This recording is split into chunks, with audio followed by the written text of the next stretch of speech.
नमस्कार शिव भक्तों, आप लोगों का मेरे चैनल में स्वागत है। मैं आप लोगों को एक बहुत ही प्यारी सी कथा भोलेनाथ की शिव भक्त की सुनाने जा रही हूँ। अगर मेरी कथा अच्छी लगे तो मेरे वीडियो को लाइक और शेयर ज़रूर करिएगा।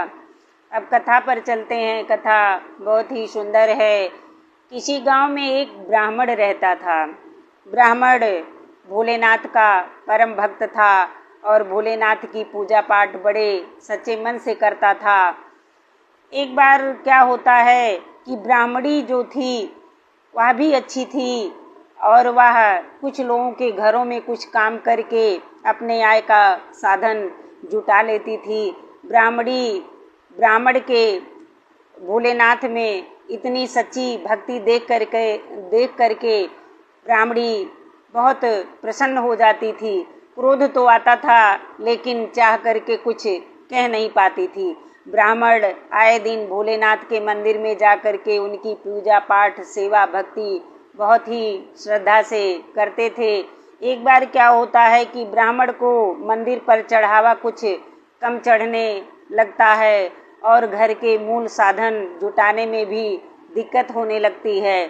ब्राह्मण देवता बहुत परेशान थे लेकिन वह फिर भी मंदिर जाना और जो भोलेनाथ की सेवा करते थे उसको छोड़ते नहीं हैं। एक बार पार्वती माता और भोलेनाथ पृथ्वी पर भ्रमण करने के लिए आए थे।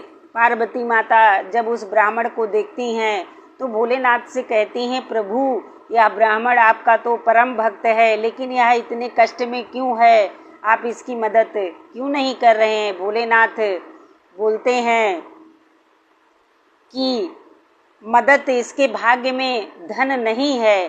पार्वती माता कहती हैं, आप कोई ना कोई तो व्यवस्था कर सकते हैं, उसकी ज़रूरत भर की आय की तो व्यवस्था आप कर ही सकते हैं। भोलेनाथ कहते हैं, ठीक है, तुम जैसा चाहती हो वैसा ही होगा।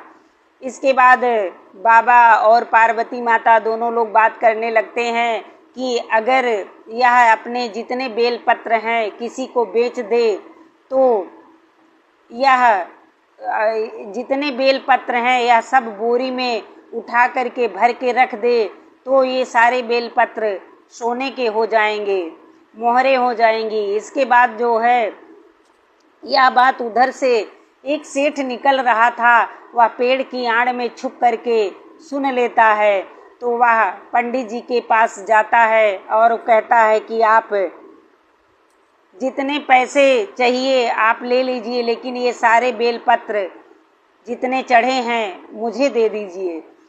ब्राह्मण क्या करते हैं, उनकी पत्नी बोलती है कि चलिए हम लोग दिक्कत में हैं, पुण्य बेचना तो नहीं चाहिए लेकिन अगर यह कह रहे हैं सेठ जी तो चलिए दे ही देते हैं, हम लोगों का कुछ काम भी चल जाएगा।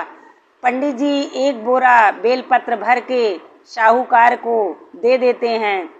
साहूकार क्या करता है, रात में वह बेलपत्र सारे ले करके आता है। उसे लालच आ जाती है, बाबा को सब बेलपत्र चढ़ा देता है और सोचता है कि यह सारे बेलपत्र मुहर बन जाएंगे। वह जब पहला पहर बीतता है तब भी कुछ नहीं होता, दूसरा बीतता है, इसके बाद जब तीसरा आ जाता है तो साहूकार बहुत ही परेशान हो जाता है और भोलेनाथ का शिवलिंग पकड़ के झकझोरने लगता है। बोलता है, जब आपको ये नहीं देना था तो आप लोग झूठी बातें क्यों कर रहे थे। भोलेनाथ क्या करते हैं, उसके हाथ जकड़ लेते हैं। जब उसका हाथ शिवलिंग से नहीं छूटता है, सेठ बहुत छुड़ाने की कोशिश करता है लेकिन उसके हाथ नहीं छूटते हैं। जब सुबह होती है, पंडित जी मंदिर में पधारते हैं।